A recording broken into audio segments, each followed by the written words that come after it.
Where you want to go and minimize? Oh, can you just click on it? I hope we don't mess everything up. Oh, maybe it's already done. Oh, here, it says you're screen sharing, so we're probably okay.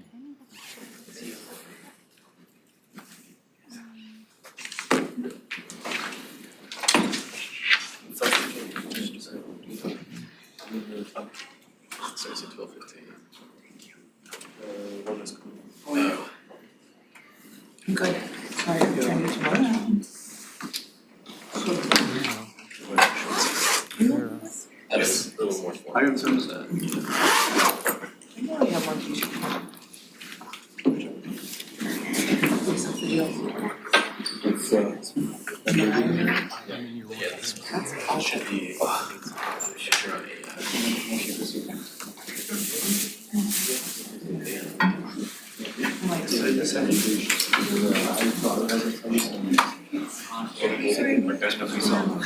I think it's, so the exam is medicine, medicine, or something. I think you have to get nominated by med students or attending stuff.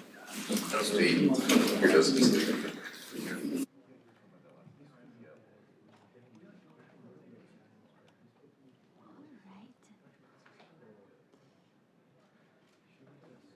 Invitation link. Email.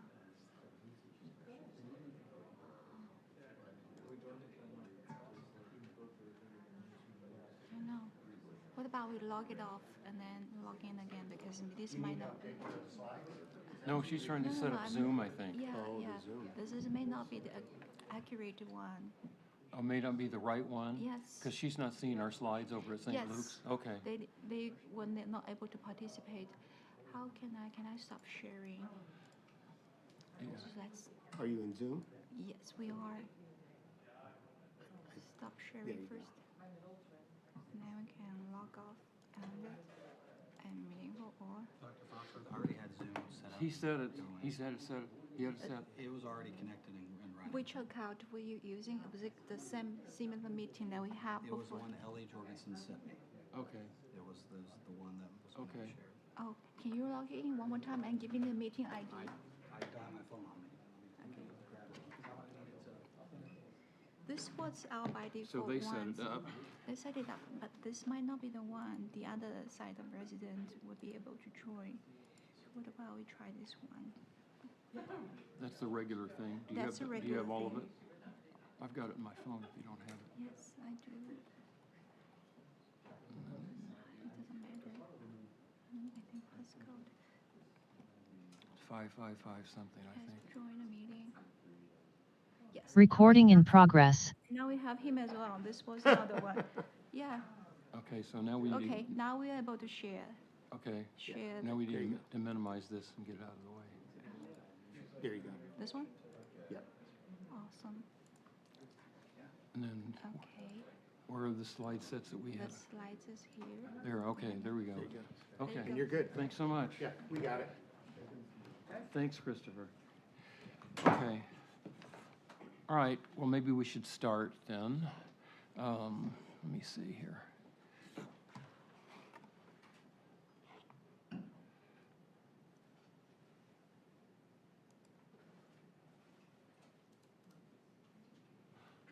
Okay, that looks good.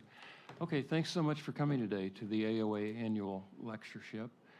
I have just a few slides. We'll introduce Dr. Wall and we'll get going here. These are just some of the highlights of AOA, who was started by this guy here, Root, because he was really unhappy with the boorishness of his fellow students at the time. These are some junior members that were elected spring 2026. They're new junior AOA. That means they were elected this year 5. Their names are here. I won't read them to you. You can see them. I don't think you're advancing the slides. I'm not? Oh, why, how's that happening? Try using the, I can use the, try that thing. I could use this. There you go. Did it work? Yeah. Oh, I wonder why that didn't Use work. Okay, we'll do that. Thank you. Okay, now let's see. Oh, wait.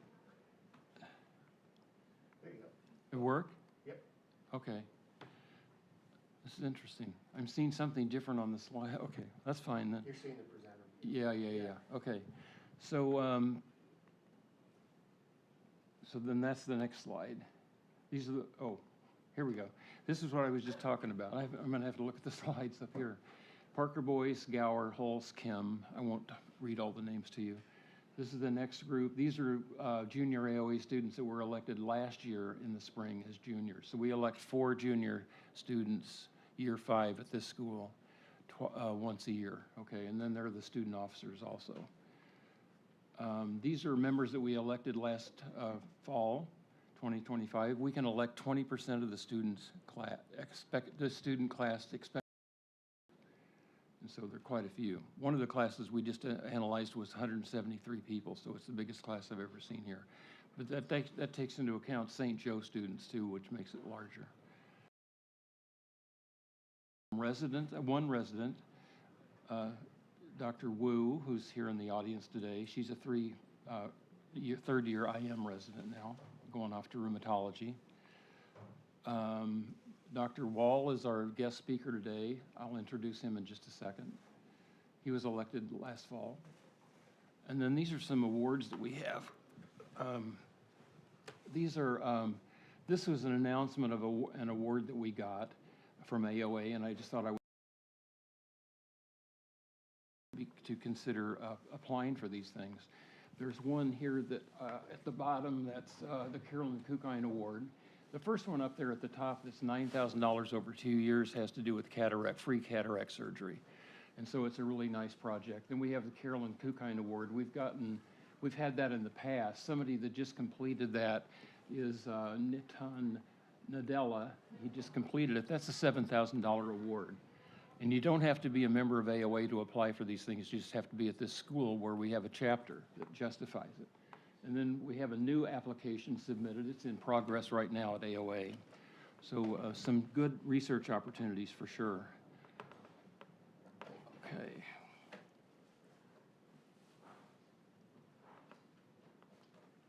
All right. Now, I went the wrong way, didn't I? Here we go.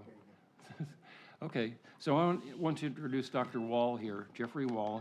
He graduated from medical school at UMKC in 1989, followed by residency in OBGYN at St. Francis Hospital, Evanston, Illinois. He spent time in the Navy at Beaufort, South Carolina, circled back to Kansas City at Truman Medical Center, where he became an associate professor of OBGYN. He joined Cerner Corporation in 2011 and is currently Senior Director, Clinical Innovation at Oracle, which was Cerner, in Kansas City. He has a number of publications covering a variety of topics. I'm very grateful that he agreed to be our AOA visiting professor today. Please join me in welcoming Dr. Wall. Thank you. Thanks so much. Let's see, I should minimize. It's been a while since I've been in this room. I think the last time I was here, I was talking about bulbar dysplasia. I actually talked in this room. It's been that long. Thank you all for having me today. I'll switch to, get to my slides here. This is going to be a odd presentation, and I'm just going to throw that out there right now. I work in healthcare informatics still. I'm still an obstetrician in my heart, though. I work in healthcare informatics.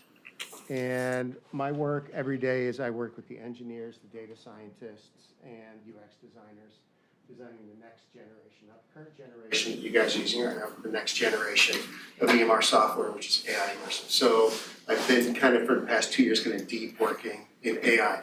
When they asked me to do a lecture on AI, I remembered as a student here, we always had to focus on the humanities. So I've tried to layer in the humanities into this lecture. It's a little philosophical. It is, I hope you guys can stay with me on it, because as I've learned more about the way that modern AI works, the parallels with the world of physics actually really pop out to me, and that's where we're going to start. And I'm going to go fast because this usually takes about an hour. First thing I say is medicine slow to change. We are a very, very, very conservative, I probably should be here so they can hear me at St. Luke's, a really conservative profession. From the time new medical knowledge is discovered until about half of clinicians act on that knowledge, 15 to 17 years. And if you think that's not true, think about the GLP-1s.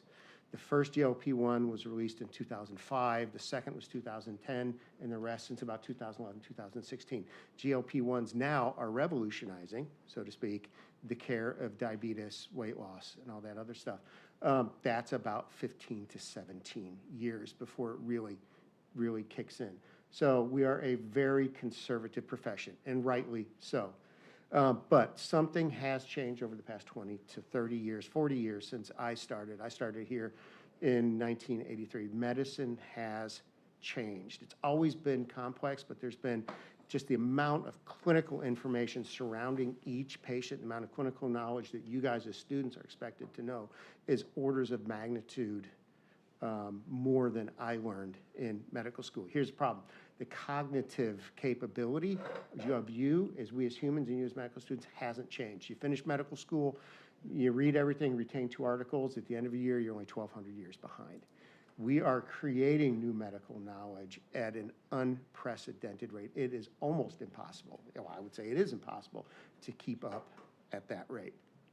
So the challenge of modern medicine really isn't access to the information. The challenge of it is how do you as clinicians, especially as newly minted or soon to be newly minted clinicians, how do you actually stay oriented inside of the complexity of modern medicine? The answer is Einstein was a really smart guy. That's kind of where this all started from, okay? And when complexity increases in any profession, the profession evolves tools to kind of deal with the new reality. Newton was the first guy to really study and describe And I'm like, to study the math of physical motion, things like that. Y'all knew Newton getting conked on the head with the apple, right? And he came up with the math that is really that drove modern physics for about the next 200 years. Newton's first law, an object at rest stays at rest until acted upon by an external force, right? Perfectly describes teenage boys. Second law, F equals ma, force equals mass times acceleration, describes the way that acceleration force happens in the universe. His third law, action, reaction. For every action, there's an equal and opposite reaction. We saw that real time yesterday when they launched the rocket, right? When they launched Artemis 2. That is Newton's third law. The math works perfectly for it. Newton's math still works perfectly. The most important one, or the one that he's really known for, is where we're going to go with Einstein, is gravity. Gravity is force that acts over a distance. So somehow any object has this attractive force that acts over distance. Newton knew that didn't make any sense. But the math worked, and the math worked for a couple centuries. But around the time that this guy shows up on the scene, they're starting to see cracks in some of that. And what Einstein did was he looked back and he said, why is that? And he said, it isn't because Newton's math is wrong. Newton's math is great. We still use it today. We launched a rocket yesterday using Newton's math. What he said is that we're actually looking at it, and we don't understand why the math works. We know the math works, but we don't understand it. So Newton, 2 laws, general and special relativity, usually get distilled down to this: E equals mc squared. Energy equals mass times the speed of light squared. Anybody know how fast the speed of light is? Anybody? No. Okay, so it's really fast, right? So double that. So he basically said that the energy, mass, and the speed of light are really defining, right, his theories. But the problem was they're really not the defining part of it. They're just, the E equals mc squared, it's easy to remember. We all learned it in high school. You learned it in physics, right? It's important, but that equation isn't the breakthrough. It's really just a surface expression of something deeper. I got a feeling you guys, so if you're physics majors over there, no judging, all right? What Einstein really showed us is that the universe is not organized as isolated things interacting through forces. What Einstein showed is that the universe is actually relationships embedded in structure. The universe at both the cosmological as well as the atomic scale, relationships embedded in structure. So basically what he said is this: the universe is not about forces. Objects with mass energy actually change the shape of the universe around them. They change the geometry of the universe. The changing of that geometry of the universe is actually what gravity is. Objects, light travels in a straight line. when it encounters a change in the shape of the universe, we call this a gravity well here, it actually follows a straight line through the curve of that. So as the mass of the object expressed as in that equation changes the shape, it changes the geometry of the universe. In Einstein's world, gravity is not a force. There is nothing pushing or pulling. Gravity is the shape of the universe around the object that has mass. So what he basically said is that, and his insight is, it's not about forces. It's all about geometry. And it's not the subject of geometry you learned in high school. It is a way of organizing the reality of the universe. It's different. So it's geometry. The shape of the universe changes. Now, and if you think about Artemis rocket, what does Artemis have to do? Now, we use Newton to launch it, right? Then it's got to circle the Earth a couple times. You can actually see it using the gravity well of Earth to use it to propel it to the moon. It's going to use the gravity well of the moon to circle the moon and shoot it back to us. So it's a really cool combination of Newtonian and Einsteinian, I don't know if that's a word, Einsteinian physics happening right now. So, and I get a little for Clint talking about Artemis because my generation, we were all going to be astronauts when I grew up. You know, we watched all the Apollo space landings. So this is really cool for me. Total nerd stuff here. Here's it. He didn't get rid of Newton. He didn't negate anything Newton did. Newton still works. We're still launching rockets. What he did was, Einstein is he reframed our understanding and reoriented us to the universe in a new way. And that reframing, that reorientation enabled physics to go to the next level and really changed pretty much the trajectory of science across 20th century. Black holes, cosmology, modern cosmology and black holes predicted by Newton, we know they exist. Nuclear power, medical isotopes, PET scans, because of Einstein. Synchronization of the atomic clock, because Einstein's, it works at both the cosmological as well as the atomic level. That synchronization of the atomic clock allows modern telecommunications. Without that synchronization, modern financial markets don't actually work, and your cell phone doesn't make the next handoff at the next tower. You're going to lose connection. GPS doesn't work without Einstein, and we know that Einstein said that time itself is warped by the shape of the universe. We see that.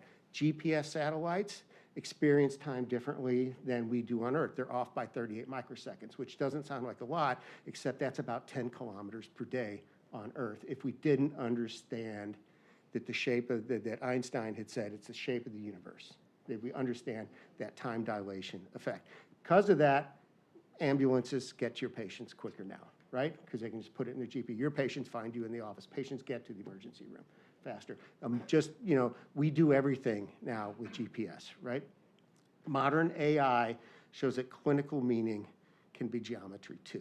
And it's really kind of surprising that what's happening in AI with language and knowledge follows almost a very similar, to me, and maybe this is just the weird way my brain works, a similar model of interaction as Einstein's geometry of the universe.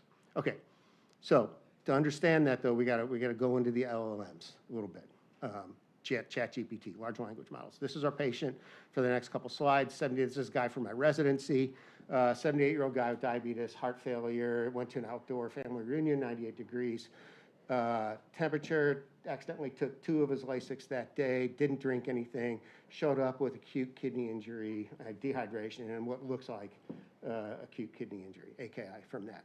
Large language models, key here, don't store information as lists of facts. They don't store it in the database, a flat database, the way we think. That doesn't look like that. It doesn't look like spreadsheets. It doesn't look like anything that you're used to.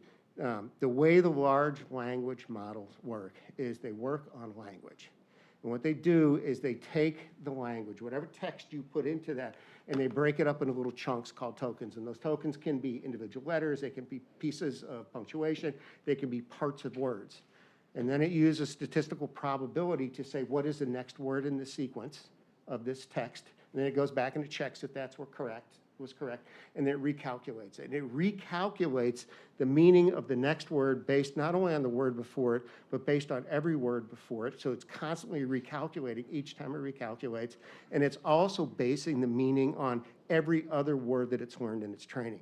So as it tries to predict the next word in this piece of text and learn from this piece of text, it's also remembering what it learned previously. And each time it goes back and recalculates that, it creates a geometric point in space. It creates what we call an embedding. And you can see here, as it's doing that, it starts to build meaning through these probabilistic relationships. So that 78-year-old man, it's just breaking apart, does it for every little piece of that text that we just put in there, becomes then a point in space, okay? So just wrap your head around that for a minute. We're talking about a digital mathematical space. So related concepts actually become nearby points in this mathematical space. So kidney and AKI, very similar. So they end up, their coordinates are very similar. They end up closer to each other. Apple, a little bit further away. We live in 4 dimensions. The 3 physical dimensions of X, Y, and Z, pitch, roll, yaw. My son is a pilot, so I know what pitch, roll, yaw is. And then the 4th dimension is time. We understand those dimensions. We understand 3 of them really well. We understand X, Y, Z, right? We understand the physical world. We are in the walls of time. That one's a little harder for me because I'm 61 today, but I could have sworn yesterday I was 29. Time is the hardest one for us to understand. But we live in a world of 4 dimensions. So if we were to take those concepts that the large language model has broken up into just these chunks of meaningless numbers and then plotted in space, it might look something like this. Kidney and AKI, kind of close down here. You can see banana and apple, they're fruits. They're way off over here. Banana might be a little closer to kidneys because it's yellow and it's got potassium, that's a kidney kind of thing over there. Motorcycle and bicycle, way off in the distance, okay? Here's the thing though, AI doesn't actually plot this stuff in 2-dimensional space, 3-dimensional before it plots it in high dimensional space. So those coordinates, as it looks back and says, what's the next word? And I figured out what this word is and I create an embedding. Every time it does that, it does it in another dimension in space. So it actually works in hundreds, if not thousands of dimensions. We can't actually understand that. We can only visualize the 3 dimensions and experience the 4th dimension, but the computers, the math, can actually live in multiple hundreds of thousands of dimensions. So when it does that, then each one of those embeddings is slightly different, whether it's the word, the small token, the word, the concept that it's put together, or even the whole note, right? Now, if we could visualize it, it might look something like that, but that's a 2D representation. It looks like a bunch of paint splatters, but that is kind of what it's doing. It's not understanding the meaning of the words. It's just taking the mathematical probability that this is the correct word next and graphing it into superdimensional space. But let's go back to something that makes a little bit more sense, okay? Einstein and his gravity wells. Okay, because Einstein redefined the universe's geometry, the LLMs are redefining knowledge in the way that knowledge is stored and accessed and reasoned against as geometry also. The model doesn't know medicine the way we learn it. We learn medicine as, and we're talking about this, memorizing lists and symptoms and side effects and all that other stuff. It learns the statistical shape of medicine, the geometry. So what it's doing, it's creating a terrain of geometry in this superdimensional space that really creates kind of like semantic neighborhoods.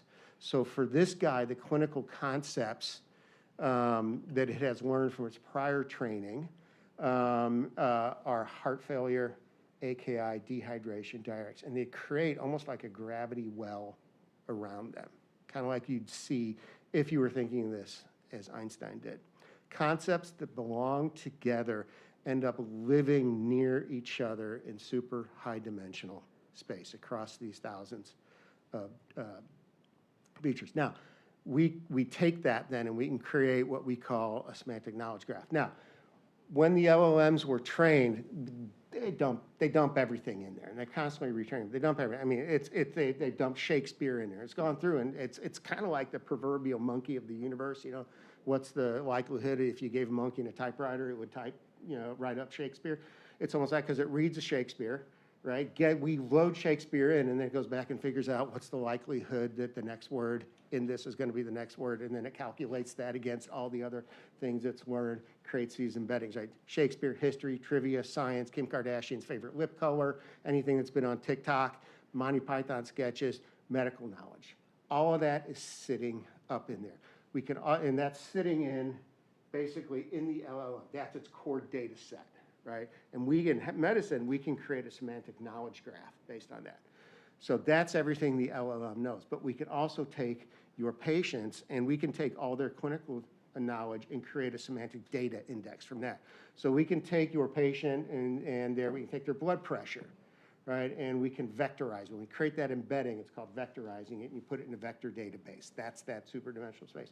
We can vectorize all their individual blood pressures. We can vectorize all their notes. We can read the note, figure out the statistical embedding of what that note means, right? And then create an embedding that not only has the core concepts of your patient that may be in that note, but also understands, not really understands, but encapsulates the meaning of that note. So an individual point that represents everything in that superdimensional space, that represents everything that is contained in that note. And we take that, and we can take your patient data, and we can put it into that same semantic knowledge graph as we do the LLMs. So now we've got your patient data in a layer mixed with all the knowledge in this weird Einsteinian model of knowledge that's all based on probabilities and statistics. So our 78-year-old man shows up, and we now know this is, we take that text, and every time you type a prompt into ChatGPT, it's doing the same thing. It takes your prompt, breaks it up into the little tokens, right? Maps those, does the embedding, and it just looks, where did that end up in space? And we can see that our guy that I just presented to you, he's sitting in this neighborhood. He's starting to kind of follow that gravity well of these concepts. If he didn't have those concepts, he might have plotted somewhere else. But as his clinical condition changes, we constantly change and we update the embedding of his knowledge, who he represents in the superdimensional space. And we can now see that he is, all we do is we calculate the proximity. It's all about proximity, how close. We use something called cosine similarity and attention, some other stuff. It's how close are his points, his embeddings, to the other embeddings. And he is starting to move into this semantic neighborhood of heart failure, dehydration, diuretics, and AKI. Have I lost you guys? Einstein didn't kill Newton. Like I said, we launched a rocket yesterday because of Newton. Gravity, though, was no longer a force. Acting across space, and nobody explained. Gravity is actually the curvature of space-time itself. Motion doesn't happen because there's a push and pull. Motion happens because it's inevitable as you move through the shape of space-time. For decades, we have practiced medicine in roughly a Newtonian model. And I'm sure anybody who has a physics degree is going, wow, that is really stretching it. But if you think about it, what we do now, we memorize facts, lists, order sets, rules, if A, then B. We actually don't, the way we think about it is completely different than how we're storing it, and the LLMs are actually interacting with that knowledge. But and it works locally, but as complexity increases, we start to feel the strain. We start to feel some of the cracks in the system that Einstein was feeling with Newton back in the 1900s, and those cracks are fragmentation of the knowledge, the cognitive overload, missed context, fatigue, and burnout. If language becomes geometry, clinical knowledge now becomes the terrain, right? The language of medicine is geometrically graphed in high-dimensional space. The terrain of it, those silver spears, are now where we have to reason. Reasoning happens as navigation, metaphysical proximity of the embeddings in space. It's crazy stuff, weird stuff. Einstein, and I'm not suggesting that LLMs redefine physics or have anything to do with physics. I'm just trying to say that is what Einstein did in reframing and reorienting the physics world to the universe as being a geometrical construct is basically kind of what we're doing here. We are seeing clinical knowledge not as the lists and the things that we've memorized, but as relationships in space that have meaning, rather than just necessarily these just little data points. So if that's true, the focus of AI really isn't automation. The breakthrough in that is the orientation it can provide to you as providers. So it's 2 a.m. So remember, that patient was a real patient of mine. I was a newly minted second year who I ended up doing my ICU rotation late. So newly minted second year on the in the ICU, you know, OB, second year OB resident in the medical ICU. I mean, that's terrifying just to think about in the first place, right? I mean, the intern, deer in the headlights. It's like July 3rd, his first call. The chief resident literally said, if you wake me up, I will put you on call every night this week. You know, and, you know, it was, you know, their alarms, everything was going off. It was crazy. And I got really disoriented. I remember this night specifically because I got really disoriented. It was crazy. Navigating complex landscapes in medicine, though, and navigating complex landscapes under uncertainty is something that's not new to medicine. It was new to me on that point, but it's not a new concept to clinical medicine. So we're going to take it now. My son is a pilot. He flies for Delta. If any of you get on a plane bound for Europe or the Caribbean and there's a kid a little taller than me, same glasses, looks like me, shake his hand, he'll take a picture with you, congratulate him, and his girlfriend says, get your socks out of the living room, tell him that. But he and I talk about aviation because there's a lot of parallels between what they've done in aviation. There's a lot to learn, the lessons to be learned in safety, patient safety in aviation, that have direct correlates with what we can do in medicine. So we're going to take a look at an example of this. This is a Beechcraft Bonanza. Just after February 3rd, 1959, a Beechcraft Bonanza, just like this one, took off from Mason City, Iowa, heading towards Fargo, North Dakota. When they took off, it was after midnight, it was dark, it was lightly snowing, there was a sliver of a moon, nobody could see it because the cloud cover was at 3,000 feet, so it was essentially black. Took off, visibility was a couple miles at best, never arrived. Next morning, they found it in the field, about 6 miles from the airport. It had impacted the train at about 170 miles per hour in a left turn, banking down. When they did the subsequent investigation of it, what they came up with, they said, is that the pilot, who was not inexperienced, he was young, he had about 700 hours, he was about like a third-year medical resident. He was young, but he wasn't inexperienced, had experienced something called spatial disorientation. And it's a common thing with pilots, especially when you're flying without any visual reference. He lost his ability to tell up from down. So every cockpit has a gauge in it called the artificial horizon, specifically to deal with spatial disorientation. When your wings are above the horizon, you're pointed up. When your wings are below the horizon, you're pointed down. When your wings are at the horizon, you are flying level. Very simple gauge, and Christopher, my son, will tell you when you're flying at 30,000 feet above the cloud cover and you can't see the cities beneath you, you don't actually know up from down. He has experienced it himself. They rely on the artificial horizon. So now this pilot had 700 hours flying a different type of airplane. And the type of airplane they'd normally flown had a conventional artificial horizon of that area, which worked exactly like I just said. Up is up, down is down, flat is level.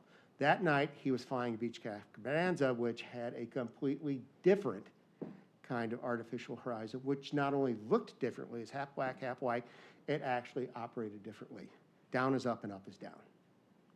So basically, in the dark, in bad weather, not being able to sense up from down, not having no visual reference, he flew the plane straight into the ground. 10 years later, and everybody, of course, was killed. Big Bopper, Richie Valens, and Buddy Holly. You guys may not know who they are, but they were some of the early greats of rock and roll. And 10 years after that, Don McLean memorialized it in his song American Pie is the day the music died.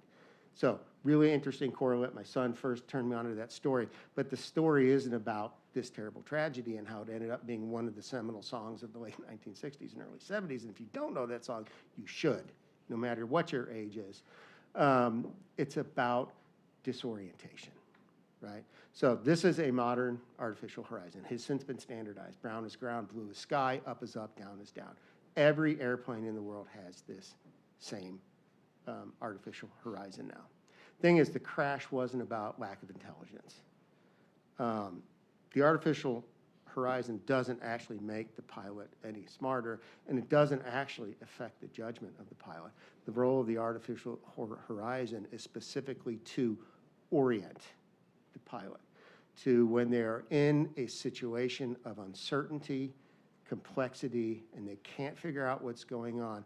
What is the orientation that keeps me and the people in my airplane alive? Medicine today is very similar to flying without an artificial horizon. Disorientation inside a complex environment frequently without a stable reference frame. It's 2 a.m. again, right? Newly minted, second year, all hell is breaking loose, right? My favorite nurse who had kept my butt out of trouble, basically taught me, like, go up on his pressers, that kind of thing. The one who I really counted on wasn't working. I'd had 3 or 4 old guys coming in neurosepsis on pressers. I had another patient whose family would not sign DNR. So every 20 minutes, I'm running over there, kind of doing a couple chest compressions, shaking the bed, and she'd come back up, And then my guy showed up in the unit, right? So now think about that similar situation today. You could be me, right? You're in the unit, you're in, all hell is breaking out, and this is what you're presented with. You open up the chart, and this is what you see. These are screens from multiple different EMRs, not just the one actually it's 2 that you use, Epic and Cerner. Right? There's some Meditech and a couple other ones there. But this is what you see. This is what you're presented with, right? And then the alerts start popping, whether they're the ones that are going off on the machines or the ones that pop up in front of you and smack you in the face, right? So now it is busy, you're getting a little frazzled, there's lots going on, you've got this dense screen and you're being interrupted. Anybody catch the big error in this last one that popped up? Let me point it out to you. The pharmacist ought to pick this one up. Administer amount 38.5 tablets. Okay, so in a complex, and this is a real screen. There's a book called The Digital Doctor, if anybody's interested, takes this whole story apart for you. Doctor actually, does anybody know what 38.5 tablets looks like? It looks like this, okay? This is what this is what the doctor prescribed, disoriented, using weight-based dosing, right? Not realizing it. This got past the pharmacist, who is equally as frazzled helping the doctor. And the nurse kind of looked at it and goes, that's a lot of pills, and gave it anyway. Okay, to a kid. Now, fortunately, the kid survived, but I think what we're showing here is we live in something that I used to call Vita Interrupted. And I know you know it, Pedro. I know you know it back there, where no matter what you're doing in healthcare, somebody is interrupting you, right? You're sitting down to write your notes, patient down the hall starts to crash, right? You finally dug in and you're reviewing something. The nurse is saying, hey, I need you to go write this order for me. You're making rounds and they're paging you, hey, there's a stat, the lab is called, there's a stat lab. Your bladder is telling you, hey, you haven't emptied me in 12 hours. There is, you sit down to finally eat dinner, right? 5 minutes before they're closing the cafe and the ED calls. No matter what you're doing in healthcare, there is somebody interrupting whatever you want to do. And when those interruptions are frequent and fast, and when you're presented with what we have in today's world was vast amounts of information, frequently poorly presented, disorientation. So, and that makes the cognitive work really hard because, you know, you've got to scan, read, sort, reconcile, examine, understand, right? All those different labs, you know, histories, meds, diagnosis notes, all those charts. You got to do that before your clinical reasoning can really even kick in. If you don't understand, if you haven't done that cognitive work, you're going to make bad decisions. Your reasoning is going to be off.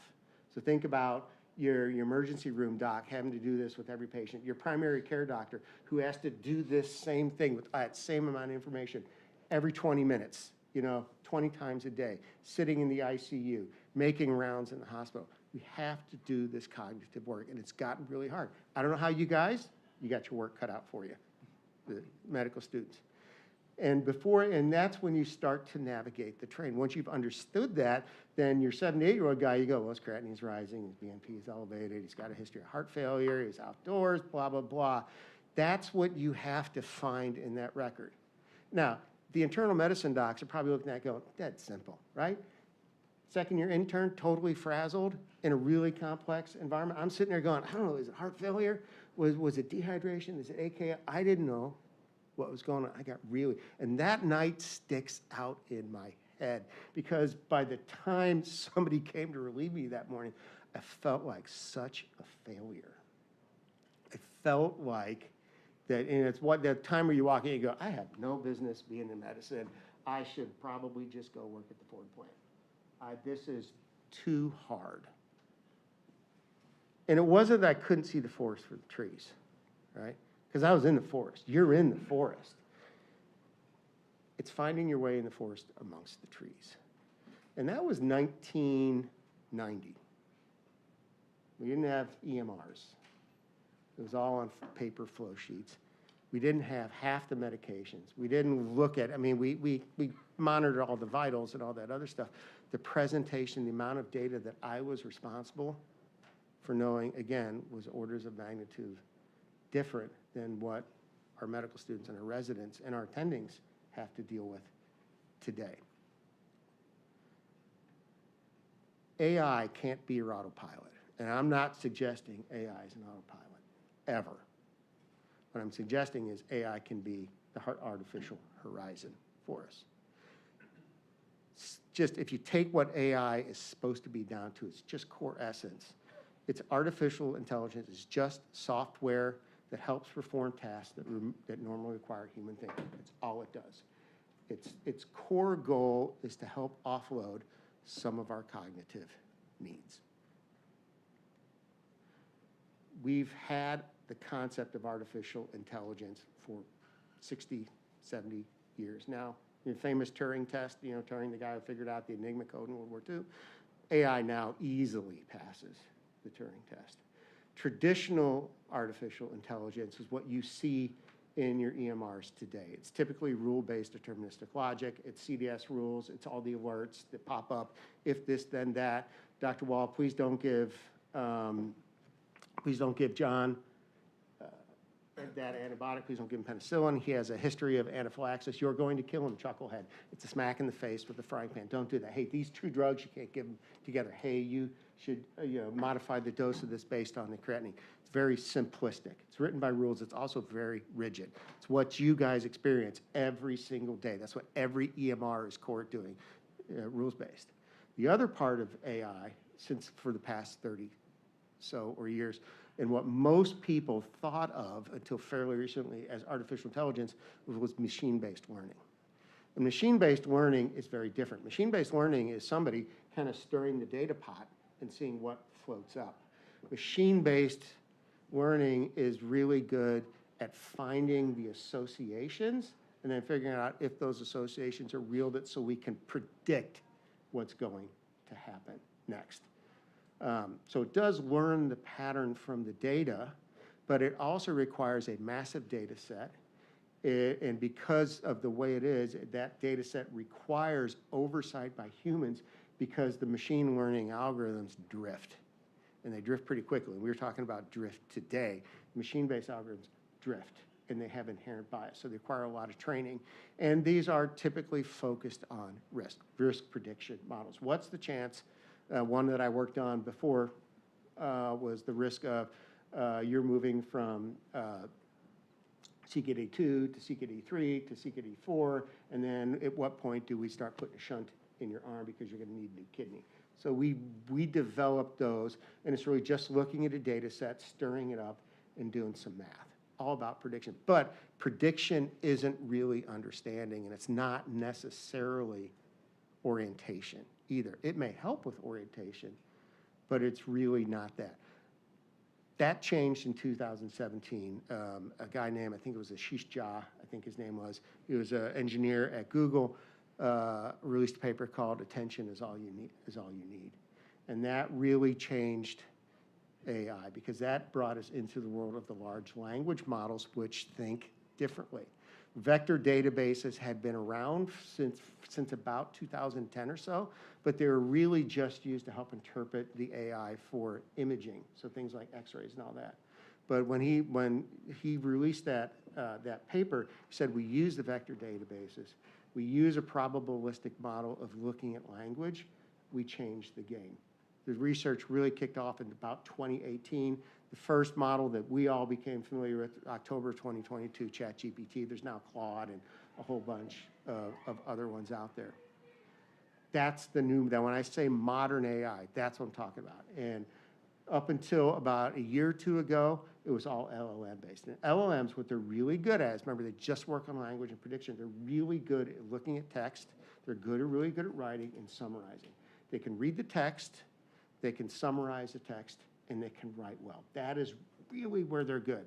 And so when you ask it a question and you send your question out into the superdimensional space, right, up in those spheres, it has taken your question, put it through the same training process that it did for all the other, said, this is the neighborhood it's in, what's around it, okay, it's all the stuff around it, let's summarize that.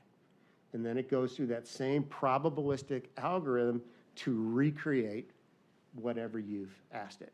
Really good for ambient listening, really good for discharge summaries. That was the first thing. First time I used it, said, oh God, this thing could write my discharge summaries. That would be awesome because that is like the most heinous thing, right? Especially if you're the guy who's on service, you know, first day and you've got to write the discharge summary on that patient's been in the hospital for 3 weeks, you know.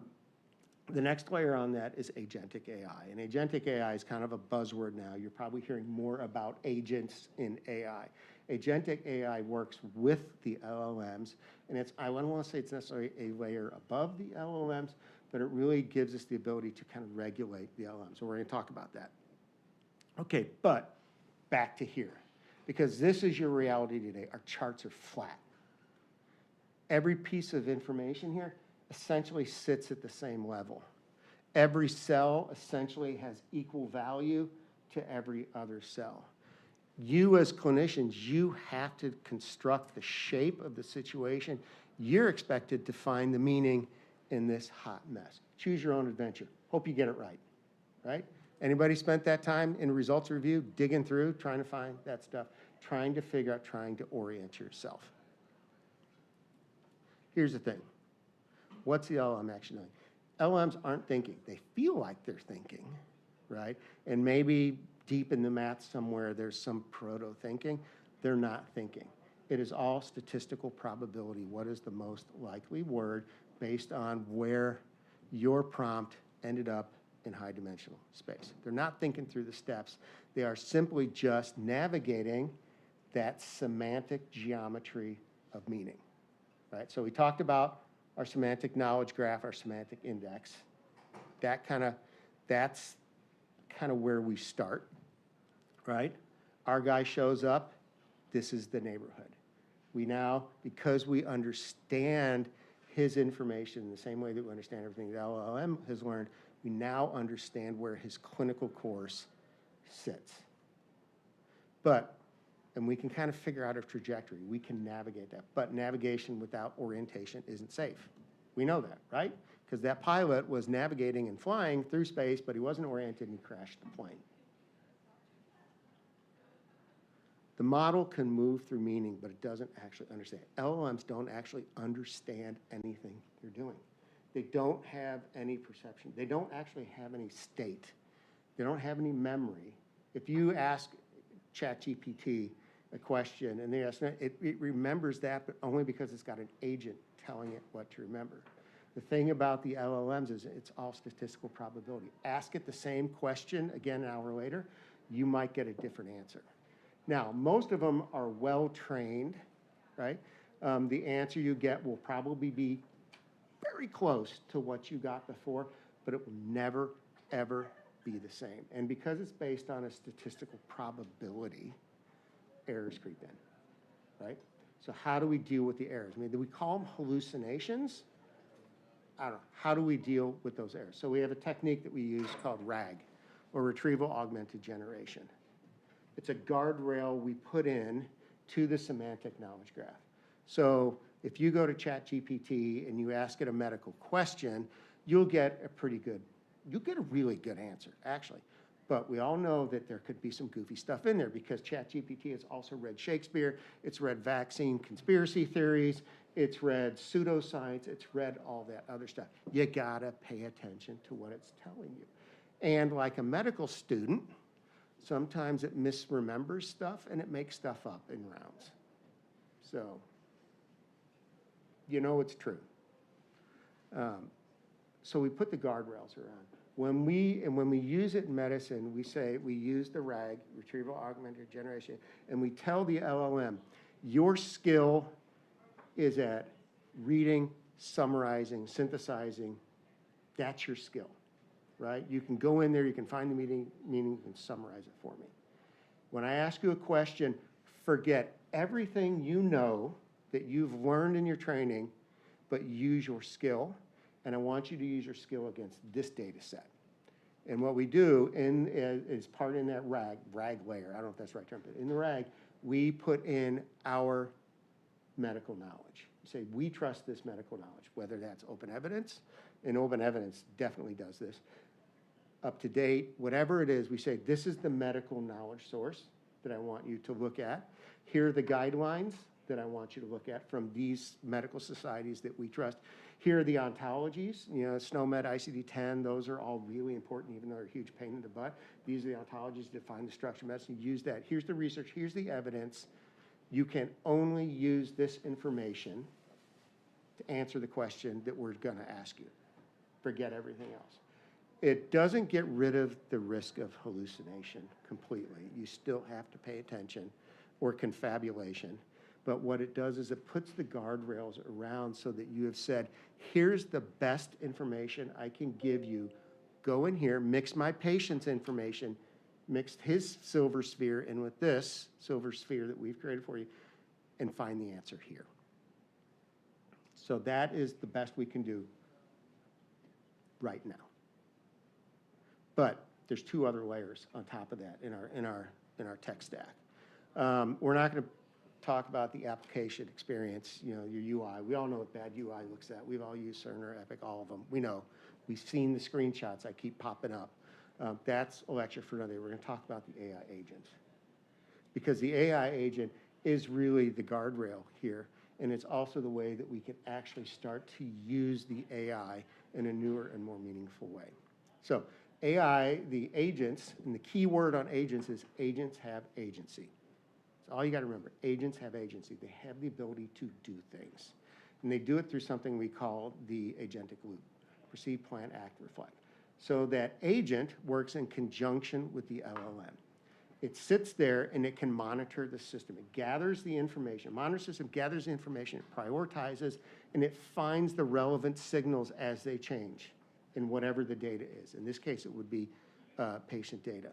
Once it's found those signals, then it starts to make a plan. It organizes the signals into it looks, and it has the LLM help me understand where I am in the map of the universe, help me understand the meaning there, and then it plans the next steps, and then it acts.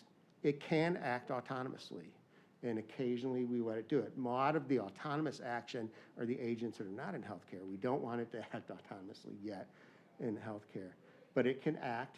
But the way we want it to act in healthcare is it can start to present you with decisions, orders, and documentation, saying we've monitored it, we've come up with a plan, take this. And then once the action has been taken or not taken, it reflects upon itself. So it is autonomous in that it is self-learning.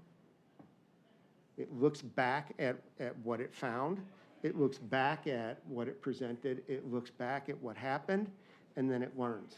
Patient got better, it adjusts the algorithm. Patient gets worse, it adjusts the algorithm. Patient didn't change, wait. And it does that over and over again. So it learns autonomously in the background. Now, most of the agents that you've seen now are very functional. They're operational, and they're focused on efficiency. The one that you guys have probably used more than anything else are the ones that we use for ambient note dictation, like Suki, Nabla, CA, things like that. Take your phone, put it in the room, listens to the conversation with the patient, and then the agent guides the LLM in creating not a transcript, but a note written in medical language. So instead of the whole conversation, it says that John Foxworth is a 26-year-old male who presents it, writes it as you want, writes your note for you. It's really good. Only uses 2 parts of the agentic loop. Other places that are more functional. Prior auth is a big one. Epic's doing it, Oracle's doing it, a lot of people are doing the prior auth. Prior auths are a huge pain in the ass, pain in the butt for your primary care docs, especially around January. So what the agent does, if I order new medication, or if I order surgery, the agent sits in the background, picks up the order, looks at it, knows it's going to need a prior auth. It assembles everything it needs for the prior auth, where it's the documents. It answers the queries ahead of time by the insurance agency, packs it up, send it off to the insurance company. The insurance company is either going to come back and say approved or not approved. If it says approved, great. It learns this is what works for this insurance company. If it comes back not approved, it looks back at it and it says, why wasn't it approved? Oh, I forgot this document. Puts that document in, sends it on. Comes back not approved. It may say, oh, well, you did do 6 months of physical therapy. You have to do 6 months physical therapy. So next time I order, say, a hip, the agent sitting in the background says, no, you haven't done 6 months physical therapy. Unlikely to be approved. So the prior auth agent is actually working in the background, giving you the guidance on how and really doing the whole prior auth. We use it in hospital ops, for bed management, we use it in patient access for scheduling. Those are all very functional, operational, where you can actually let the agent sit there and run in the background and let it act autonomously. You may want to put a human in the loop, but you don't necessarily have to. Those are all focused on efficiency. But they don't necessarily make you a better doctor. They may. Writing your note for you, giving you more face time with the patient, less, downtime or less work before you go home for downtime, that may make you a better doctor because you are feeling better, you're less stressed. But it doesn't actually make you a better doctor because it's presenting you options for better care. That's where the agents will go in the future. They're not doing it yet. We're just starting to see some of those agents working for care. But I will say, it's going to be really hard. This stuff, this operational functional, that's the easy stuff. This is where we're cutting our teeth in the industry now. And agents have that concept really only been around for a couple years. There are tons of agents working out there already in financial industries and other places in healthcare. This is where we're going to cut our teeth. We're going to learn our lessons before we start applying it to real patients with real conditions. And we're just starting to get on that. So the LLMs generate the meaning. The LLMs look at that high dimensional space. They look where you landed, right? They generate the meaning. The agents then structure that meaning over time and make it actionable. But here's the problem. Clinicians don't need more meaning. We've got a boatload of meaning right here. All the meaning you need is right there in front of you in the EMR. And you know what? As we continue to develop the standards for interoperability, there's going to be a boatload more meaning because now we're going to hook you up with every single medical record this patient's ever had. It's going to be a fire hose. So again, how do we actually deal with that? What clinicians don't need is more meaning. They need orientation around that. I spent a week with a group of primary care doctors in Billings, Montana, last week. And I'm sorry, we're going over, I apologize. We're getting close though. These docs, they pre-charted on everything. And they would come into the office either an hour or two early and they would start pre-charting on there, pulling stuff together. Some guys did it the night before, one guy did it 2 weeks in advance. And I was thinking about that. I was like, God, that's a monumental waste of time. I never had to pre-chart. I was never taught to pre-chart in medical school. And the difference is that we were never presented with as much information as these primary care docs are now. And what seems like a monumental waste of time and energy is, but it's also a critically important part of their workflow because they can't actually go in and see the patient. You can't actually sit down if you've got 10 or 20 minutes with the patient and orient yourself at the same time that you're trying to figure out what's going on. You got to have orientation before you can start the clinical reasoning. That has to happen ahead of time. What they needed is orientation. So we have started working on it. The first thing that we've done and this is industry-wide, is intelligent chart summarization. This is where the LLM can work in the background for you. We're seeing it already in Oracle. We see it already in Epic. We're seeing lots of EMRs where it will go back, it'll read all the notes, it'll go back and create a summary. Here's what you did last time. Here's the stuff that's happened since then, so that, and that is a huge chunk of what these doctors are doing. They're copying, pasting this stuff over and over. And you guys have seen these copy and pasted notes. They're terrible and they have lots of errors in it. The LLM now keeps a summary up to date for you, so you always have a fresh, clinically meaningful. That's reality here. But if we could really do what I want to do and what we should do with the agents is we can actually not just summarize their care, we can find the signals in the care that change the care. So that if this patient, and you're the primary care doc, you're the family medicine doc, and you're sitting there and you've got, this patient has 20 problems, where do I start? What are the 20 problems? And that was part of their orientation, them trying to figure out what are the 20 problems, what are these ones that matter? So this is a prototype that I put together. It's not real software. I used a synthetic data set, and I just used AI to help me just create the interface. I would never stick an interface this bad in front of a clinician, but it's to show that concept of what I'm talking about here. So these are the active problems. We are in it. You can see the mouse move in just a second here. Okay, type 2 diabetes. It has been, and these are the problems you need to worry about today. Type 2 diabetes, right? Why A1C, why was it surfaced? Why do you need to know today? Because the A1C is above the goal target range. It's been trending up over time. Pay attention to this problem. It's an important thing. Hypertension, systolic blood pressure trend. Why was it elevated? Because he's trending up over the past couple visits. His home blood pressure monitor said, pay attention to this. Hyperlipidemia. Why did we show you this today? Promoted because the LDL is slightly elevated on moderate intensity drugs.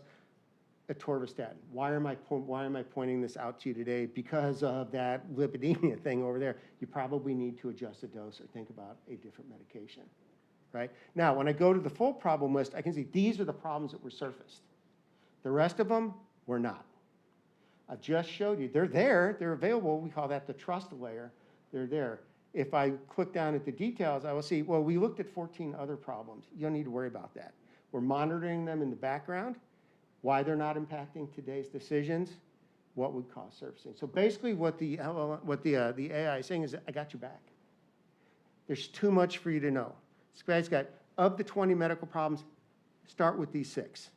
Deal with these 6. These are the ones that are impacting care today. If you do nothing else, deal with these 6. If you got time, great. Look at the other ones. You can look at the toe fungus and the constipation that's been on that list for 6 years and nobody's cleaned it up. That's fine. But it's really providing clinical signals to orient you. So now maybe you don't need to do the pre-charting because we've got a summary and then we've got the agents in the background monitoring the system. We got your back. Anything changes, we'll let you know. Something happens with that toe fungus, we'll bring it up into your view. We got your back. That's going to take an incredible amount of tries. And in that situation, the AI really is starting to function as your artificial horizon.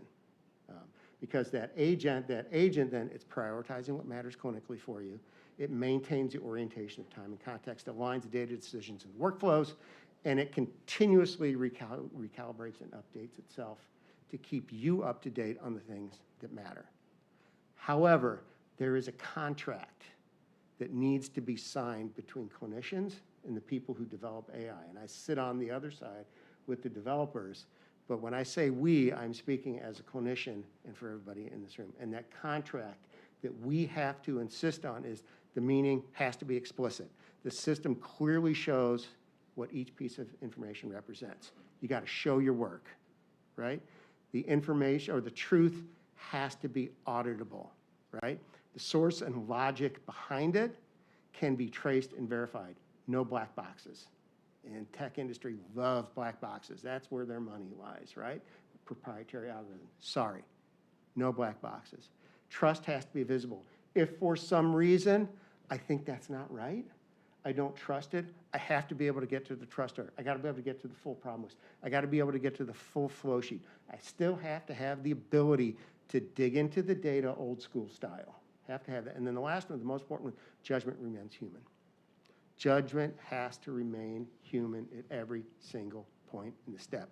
We are not ready. AI is not ready to start acting autonomously and providing care, no matter what anybody says, and no matter what some pundit on, Tech Wars or InfoWars or anybody tells you, or whatever it is, Tech Wars or whatever it is.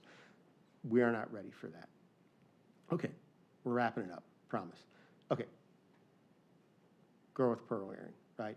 Beautiful painting, painted in 1665 by Vermeer. If you step back, when you look at it, it looks like a photograph. You're like, how did he paint that? If you ever get to see it, it's in the Moritz House in The Hague. It's actually a very small painting. It's only about this big. And most of those paintings from there are these big, giant paintings. When you see any of Vermeer's paintings, they're all very small. They're all very technically precise, almost photographic. Well, we think what he used was something called a camera obscura, which is basically he sat in a little box, dark box, with a hole in the wall, and all the reflected light would come through it, and it would get focused in that hole, and it would create an image upside down in front of him. And he would kind of sketch around that and paint around it.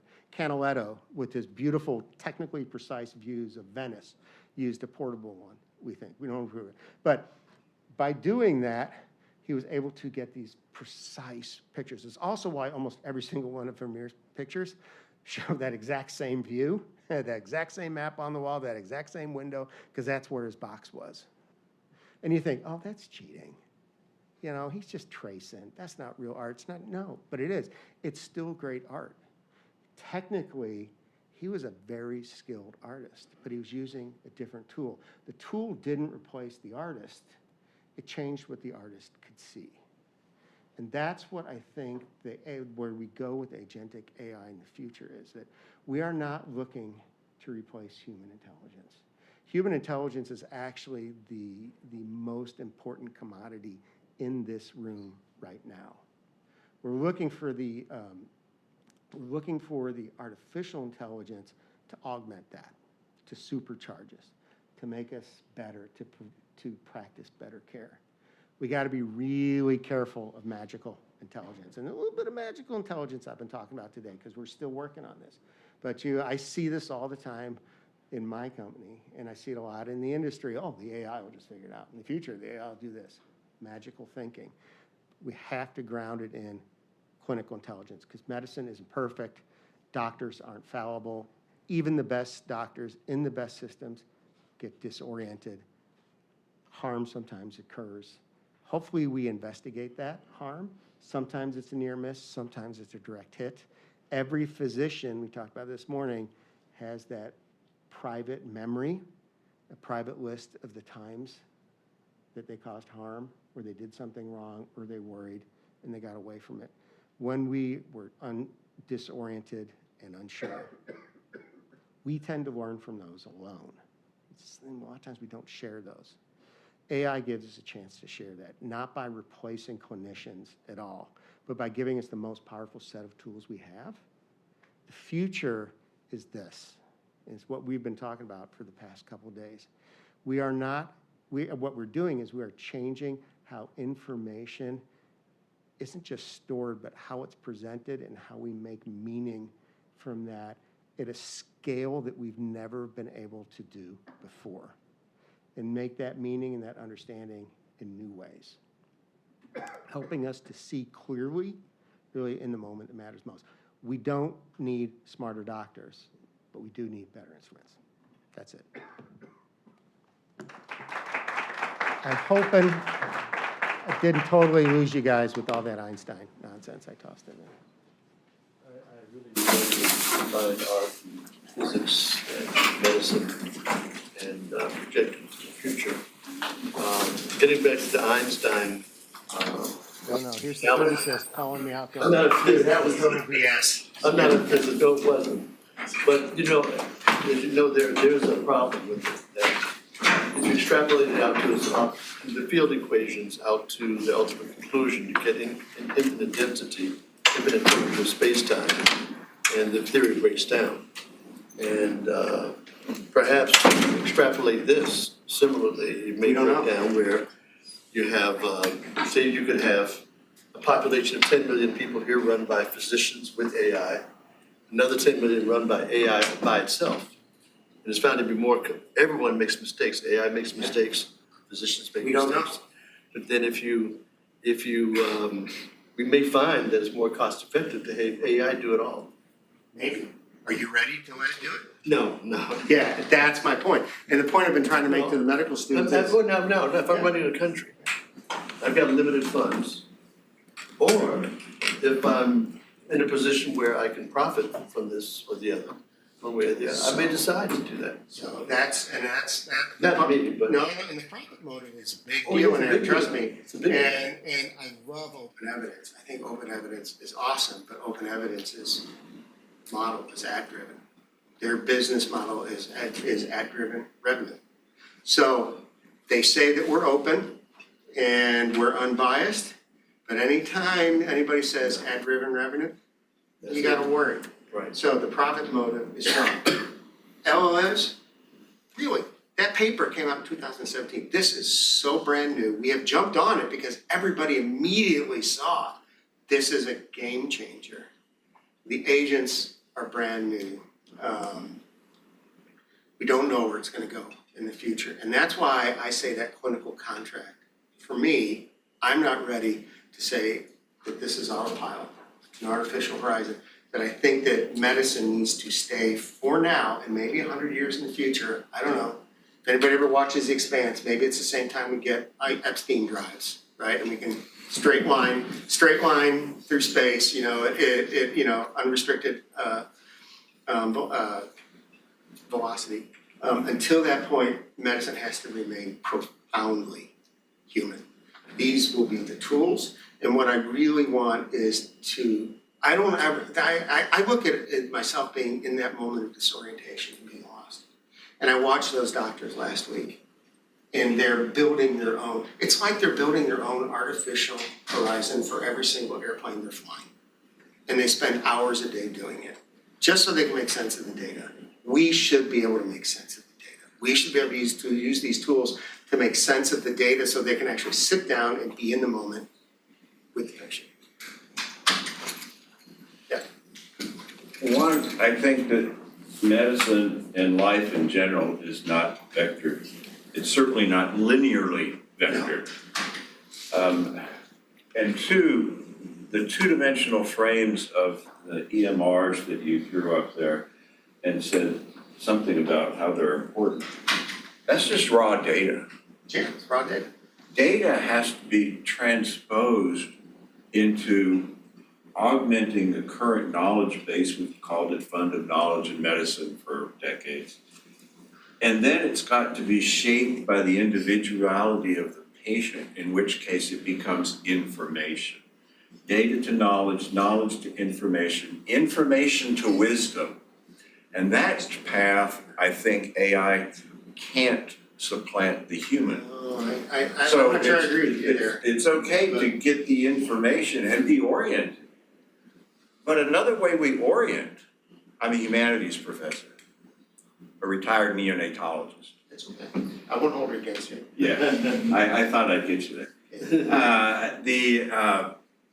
Hey, I'm just an antenatal neonatologist, right? Yeah. That's all we ever did. Yeah. Just an They're a antenatal, fetologist, an right? antenatal pre-pediatrician. Yeah. Yeah, so what we're talking about here though is the humanities actually flesh out the facts, the data, and in many ways, as you described, the humanities are on parallel with what agentic AI does.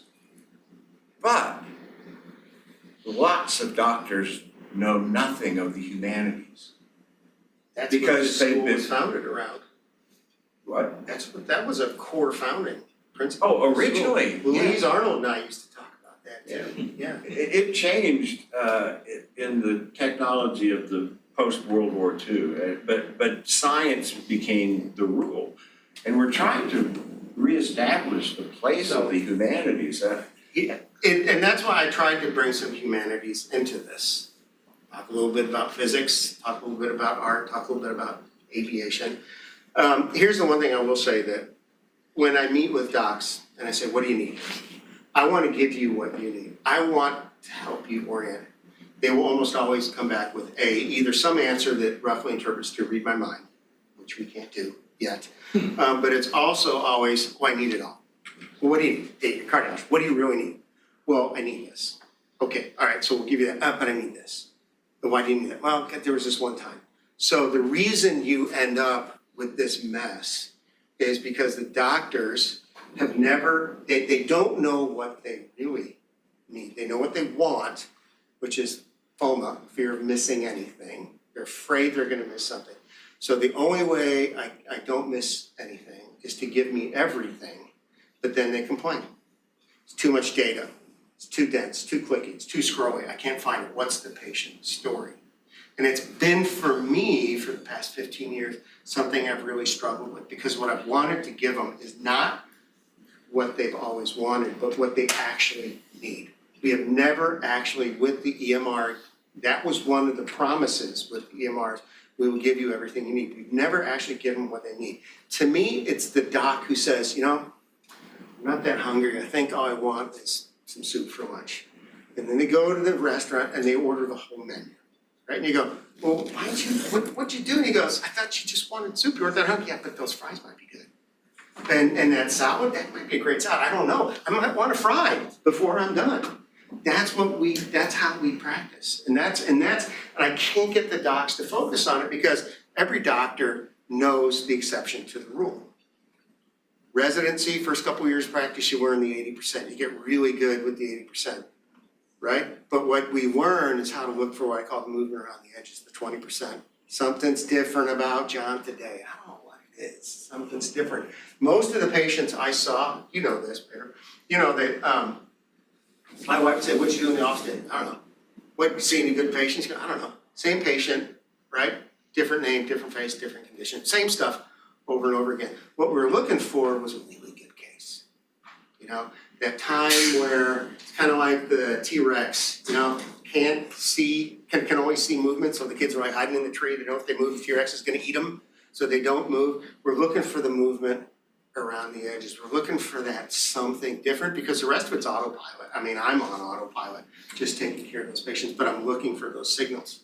But when there's, it is. And when there's so much noise, though, you can't do that. And that's where the agentic AI is going to come in and say, here's the patterns that you need to see.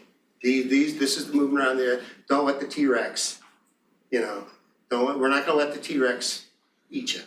We're going to find that for you. We're going to find the movement. Yeah.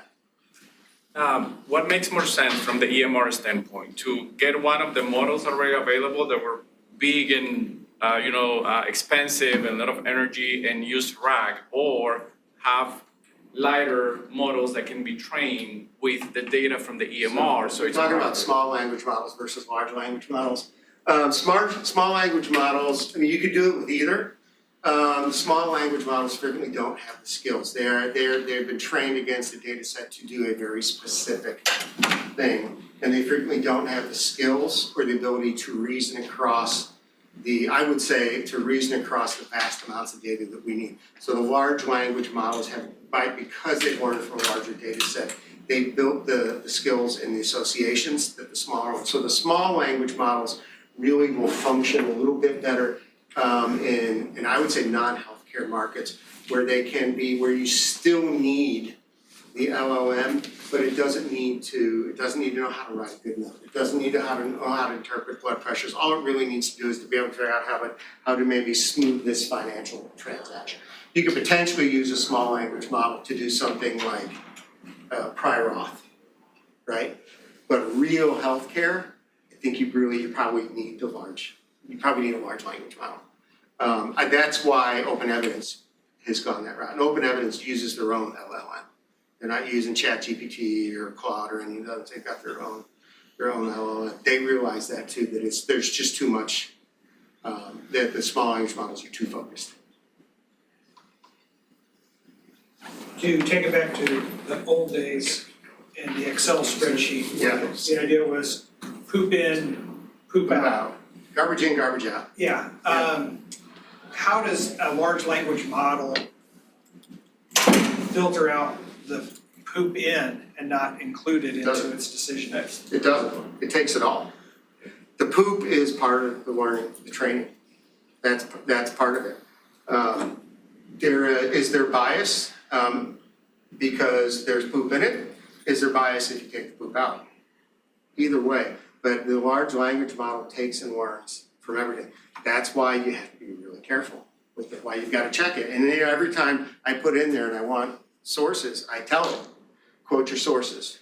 Don't make anything up. Don't combine every source. Every source has to have a clickable link. You got to tell it something. And then once you get the answer back, then you tell it, review your work, find any errors and correct them. And sometimes I'll do that 2 or 3 times so that you get it to refine itself because there's poop sitting in there. So there's no way to get around it. And the poop may be important. Part of the answer may be the poop. Okay, so there are people out there saying that vaccines don't work. This is something that you may need to know about as you talk to your patients. So sometimes the bad knowledge can actually be part of the information that you may need to answer it with good clinical knowledge. Here's the misinformation. Here's the good information. Now, whether it can make the difference between it, it's all part of that training model and how it's been vectorized and put up in space, digital space. But yeah, so I say train it on everything. Put everything in. And everything's important because oftentimes we're biased and we only have prime example in research. White men that fill up the data set. So you can't extrapolate, even in radiologic interpretation. So what is a man of color? What is a woman? And you're presuming that you got diagnostic skills that you don't. That's why if you look at the FRAX model for prediction of osteoporotic fractures in women, if you actually tell it what your population is. African women of African descent as opposed to African American women of Western descent or things like that. You have to pick the model that you want to run against. And that's one of the few calculators out there that's really taken that bias into consideration and providing the options for it. Which one is? FRAX. Okay, thank you. Are you familiar with an author? His name is Ethan Mollick. He wrote a book, it's called Co-Intelligence. It's so interesting. I'll go look for it. His point is very similar to what you're presenting here, which is it's not a replacement for humans. He actually has 4 principles, which I haven't forgotten, but I'm looking them up here.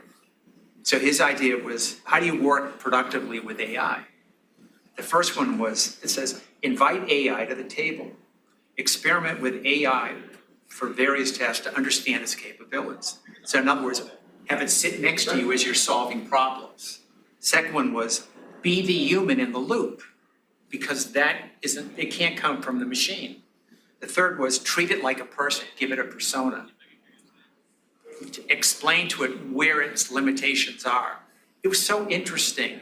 I heard him in your presentation. Oh, I don't know if that's good or bad, but I'm gonna read I think it's very good. I can't tell you how often I come back to this and find myself doing exactly what he says. Here's the thing I'll tell you is industry is really arrogant. I sit in industry, they're really arrogant. This is just software. It's just ones and zeros. How hard could this be? I don't know if you saw the layoffs at Oracle past couple of days. I'm the cockroach that survived that asteroid. But I can tell you that they got rid of some good people that I work with. The arrogance across Oracle, across Epic, across the whole industry is really strong. What they don't understand with tech industry, what Silicon Valley doesn't understand is what we all in this room know, is that, and it's really funny because they're so black and white, they're all ones and zeros, but everything they're doing is a probabilistic model, right? It's statistically what's the most likely next word to occur. They forget that, right? But we all know because we work in a probabilistic model every single day, right? Doc, is this gonna cure me? 70% of the time, this antibiotic should do the case. If it doesn't work, we're gonna try a different antibiotic. Will that one cure me? Well, in the cases where the other one doesn't, it should do it, but there's a chance it won't, so I always got a third line. And we work in a probabilistic model every single You day. just need genomic information, and you'll be able to answer that. Over time, that's expensive still. Isn't that why the machines can beat the human at chess, but sucks at Texas Hold'em? Yeah. We, so, and that's why I was telling the medical students is I need you guys to graduate. I need you to go practice for 5 or 10 years. Then I need you to come back, because we old farts, we're gonna retire, we're gonna go away, and we have our old workflows, just,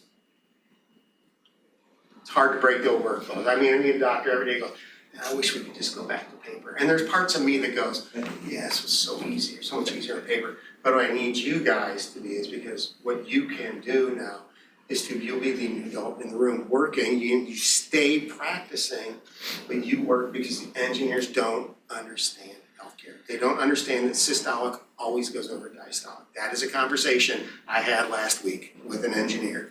But it's got a label next to it so they can tell what it is. I said, it doesn't freaking matter. They're not looking at the labels. It's always got a slash mark between them. They're not in two different cells on different layers, and it's not diastolic first. It's always this. We're gonna kill somebody. And they don't understand, and they don't understand the real world implications of what that means. And we know that's why 15 to 17 years, right? That statistic rings. We're very conservative because we know that at the end of the day, we get people poisoned. And we go out with sharp, pointy things, and we do things to them that hopefully make them better, but sometimes don't. The engineers are That's a- really tough patients or family to have when you're doing the interface. They absolutely expect it for 40 years in the ICU. No, it doesn't work that way. Classic example of that is the EMR having, if you get an outside blood type, you put the blood type B and the antibody screen Separate. next. Yeah. And then the RH factor was down the line. Yeah. So when you read it, it said B negative. Everybody's is RH negative? No, the antibody, the RH was divorced from the blood type. Seriously, And it was like, who thought this up? no, I get it. I mean, because in that where they had the systolic above the diastolic, 2 months before, they had the patient's dosing weight between the two values. And I was like, oh, God, you know, I get the dosing weight out and then they flip it. And then I gotta argue with them, like, oh, I gotta go back into the code, and then we gotta do regression training. I was like, I don't really care. So like I said, I need you guys. And the young docs are really hard to get to. You can't get to them. The old guys all wanna be a partner because they wanna go do something easy before they retire. You guys are out doing your job. I need the young docs actively practicing on top of their medicine, helping, because what I do is half of what I do is I interpret healthcare for the engineers. The other half is I help them train the models whenever I can, but I'm an obstetrician. I help them train and develop the models. But I haven't been doing it for babies since 2011, So the more actively practicing physicians I get, helping to define and train the models, and is important. Thanks again. Yeah. And I will just say, Suki changed my life, so. Oh, wait till you get Oracle's new stuff. I tried the first version. It's better. What do you think of the quality of Suki's notes? Have they gotten better? They were originally pretty flowery, I heard. Well, you can adjust it, might have been